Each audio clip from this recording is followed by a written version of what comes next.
పగలు తప్పితే రాత్రి ఉందండి మనకి. పగలే కదా జీవితం అంతా.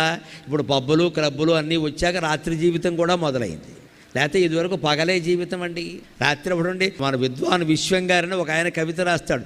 గూటిలో దీపమును పెట్టి నోటిలో కబళమును పెట్టి అంటాడు. గూటిలో దీపం పెట్టేవారు పూర్వం, నోట్లో ముద్దెట్టుకునేవారు, పడుకునేవారు, ఇక మాట్లాడేవారు కాదు. రాత్రి అంటే ప్రశాంతం. ఇప్పుడు జరగకూడనివన్నీ రాత్రే జరుగుతున్నాయి. అసలు పగల కంటే రాత్రే ఎక్కువైపోయింది మనకి. ఈ రాత్రి జీవితం నుంచి మళ్ళీ పగటి జీవితానికి మనం మారాలండి. దివాకరహ అంటే అర్థం అది. రాత్రి అయింది అంటే పడకే అంతే. 8 గంటల పడక ప్రతి మనిషికి అవసరం అండి. ఇవాళ యువతరం గమనించాలి, పడుకోవట్లేదు వీళ్ళు ఎవరు. 1 గంటకు పడుకుంటారు. అలాగనే 8 గంటలు పడుకుని 9ంటికి లేస్తాడు. 2 దరిద్రపు లక్షణాలే. 10ంటికి పడుకోవాలి, 5ంటికి లేవాలి. పోనీ 11 అయింది 6ంటికి లే. అదేమిటి 1 గంటకు పడుకోవడం ఏంటి? పోనీ పని ఏదన్నా అత్యవసరం ఉంటే వేరండి. ఒట్టి ఫోన్లు చూసుకుంటూ మెసేజ్లు పంపుకుంటూ కూర్చోవడం ఏం కర్మ మాది? Early to bed and early to rise అని ఇంగ్లీష్ వాళ్ళు కూడా చెప్పారు ఆ విషయాన్ని.